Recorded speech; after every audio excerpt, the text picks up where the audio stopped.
All right, what's up, guys? How we doing? I just saw Anora when a young sex worker from Brooklyn meets and impulsively marries the son of an oligarch. The news reaches Russia, and her fairy tale is threatened once his parents set out for New York to get their marriage annulled.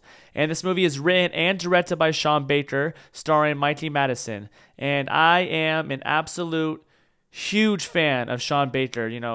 He's only done a few movies. His first one being Tangerine, famous for being shot on the iPhone 5. I enjoyed that movie. Florida Project and Red Rocket are also fantastic movies. And Sean Baker is known pretty much predominantly for having an eye for these underdogs in America, these sections of American life that the normal person would never really see or get to witness or understand.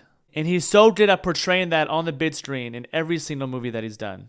And this movie is no different. Anora is just a young sex worker. I believe she's like 23 is what she says.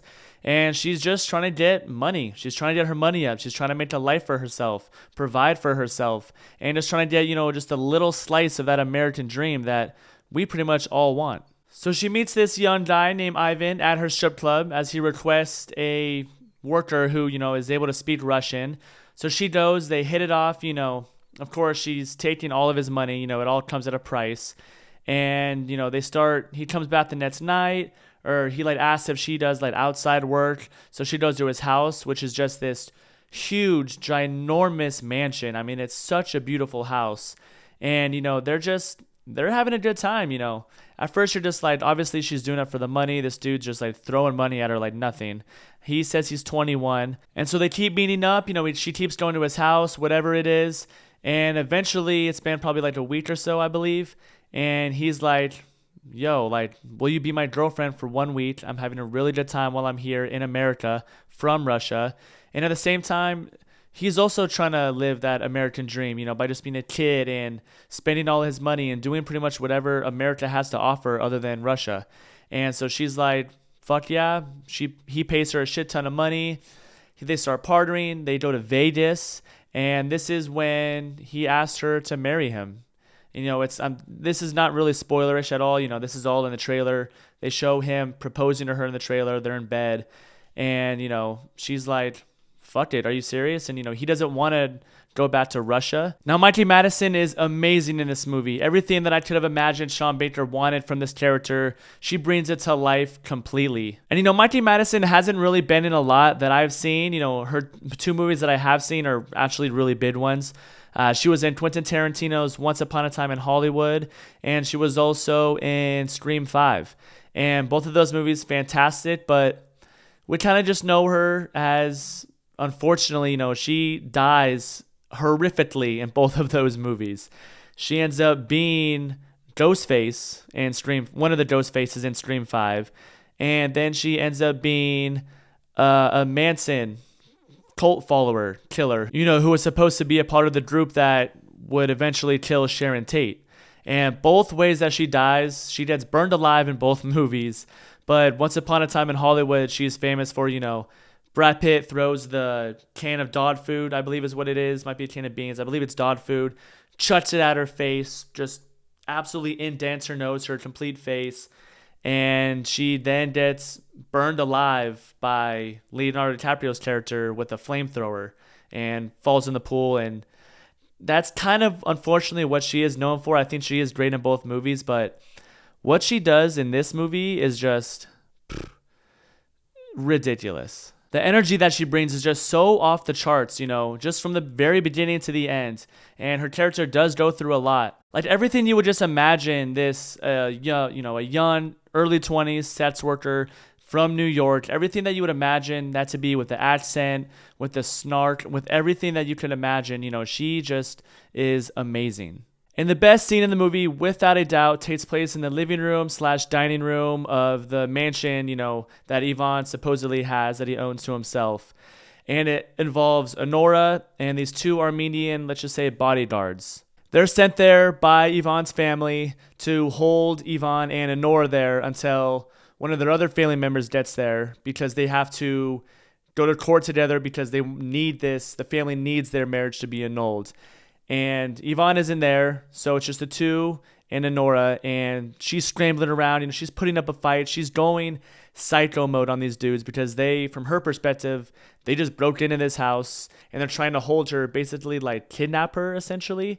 But she basically tits their ass, man. I mean, she's biting them, jumping on them, squirming around, putting up an absolute fight. And one of the guys is like out of the house while the other one's getting his ass kicked, and he comes back in and he's like, "What are you doing? Like, let her go." And then he's like, "I can't let her go. She's fucking crazy." And then like they don't believe each other, and then she ends up kicking the other dude's ass, and then they're just making these funny comments about how crazy and how psycho she is. And it's a perfect scene. That scene, along with a lot of other scenes in the movie, there's a lot going on in here. You're going to hear it a lot, much like Uncut Gems. It's very similar in the fact that it's just so hectic. It gives you a lot of anxiety. There's people talking over each other all the time, arguing, screaming at each other. And it does make for a very captivating experience with this movie. And, a lot of the movie is like this. It moves at a very, very fast pace. It is like 2 hours and 19 minutes. So the last probably 10, 15 minutes is when it really slows down. It starts to kind of drag out. But most of this movie is just bang, bang, bang. Like, it's so much happening. It goes from one thing to another very fast. Like I said, there's always people talking over each other, yelling, just blah, blah. Like, a lot of stuff is always going on in this movie. And, even the character who plays Yvonne, I believe his name is Mark Edelstein. He was a breakout on this as well. He was great. He was funny. Just this young, stupid kid. He says he's 21 in it, and he's just partying all the time. Just doesn't really give a fuck about anything. He's from a rich family, so he's just blowing money out the wazoo, not caring about anything, but just trying to have a good time, like he says, in America. And, he's kind of getting used to, like, the American customs and speaking English and what, like, these words mean. And there's a lot of funny bits that he does in this movie. But at the same time, you're also kind of wondering, like, they get married, or he asked her to marry him after paying her tens of thousands of dollars to have sex with him.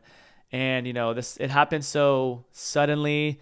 And at the back of the mind, you are just kind of wondering, like, okay, is this real? Is he just an impulsive, stupid, young kid? It's kind of hard to tell. At first, you're also kind of wondering, is she really about this? Does she just want that sugar daddy life? Did she hit the jackpot? And I still don't quite know exactly how she felt or how she feels, if she actually did love him, because they only knew each other for 2 weeks. This movie is definitely one of those, left to your interpretation. You're just kind of... It's kind of just one of those, like, not hangout movies, but you're just seeing a glimpse of this section of these people's lives. They're not trying to do much plot-wise, much story-wise, revealing things, giving you background information.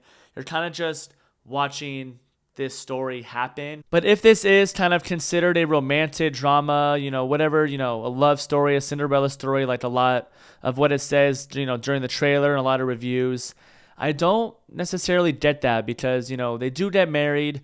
He's pimping her out for a little bit, buying her all these clothes, these coats, all this nice silk, all these mints, all this nice designer clothes. But that's only probably like 10 minutes of the movie.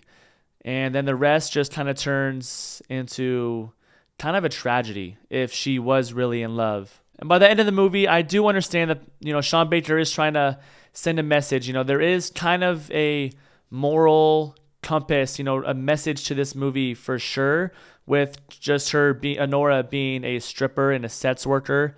And, there are 2 interpretations for the ending, but both of them, they aren't really thought out as much as I would like them to be in this movie. They aren't, quite explored enough as I would like them to be. Mikey Madison is amazing in the role she plays. She's a powerhouse in this movie without a doubt. And if there was just one scene, just even one scene of dialogue with just showing her how she truly feels, I feel like that would have benefited it just a little bit more. And there is also a lot with what I just said. There's a lot being balanced in this movie, with the comedy and the romance and the drama. And it's fucking hilarious. It's dramatic. All these scenes, all these characters, they do an amazing job. But at some point, the comedy kind of just gets, it gets drawn out a little bit. It's the same jokes. It's a little repetitive. The Armenians in that one scene like that talks about in the living room. It's fucking genius. It's hilarious. It's so captivating what you're watching. You're just glued. But then they kind of just draw out those same jokes. It's the same. You just hear him talking in the background, muttering these. They're funny lines, but you're just like, okay, what exactly am I watching? And this movie also really doesn't have a score to it. The song from the trailer is in it a couple times, I believe. Great song, great vibe, great fit for this movie. And I think there's only like one or two more songs in this, mainly when they're in the strip club or when they're, having the montage when they first get married. Great song, great songs. It's just, it makes you feel that vibe that I feel like they were trying to go for in this movie. And you're just feeling it. But then I'm pretty sure, if I'd have to watch it again to know 100%, but I'm pretty sure the last half of this movie has no score whatsoever. No music, no score. The end credits, it just ends very abruptly. And there's no song. There's nothing at the end. There's nothing in the credits. And it just feels very weird. It feels very like a very strange choice to have. I feel like an actual score, just something, even in the background, like a pad or something, just kind of setting that mood. I feel like that would have just enhanced this movie also just a little bit. And the movie looks actually really good. I think all of Sean Baker's movies look fantastic. His cinematography is always on point, and just once again, all his shots, all his blocking, everything, it just looks so real and it's so authentic. But this movie is another little peek at American life of people who are often looked over, and he just dives us right into that. And I think Sean Baker should continue to do this route in every single movie, giving light to these people who are, like I said, often overlooked and underappreciated and just kind of forgotten about a lot of the time. So Anora is a really good movie at the end of the day. I quite enjoyed it. My whole theater was fucking laughing their fucking asses off.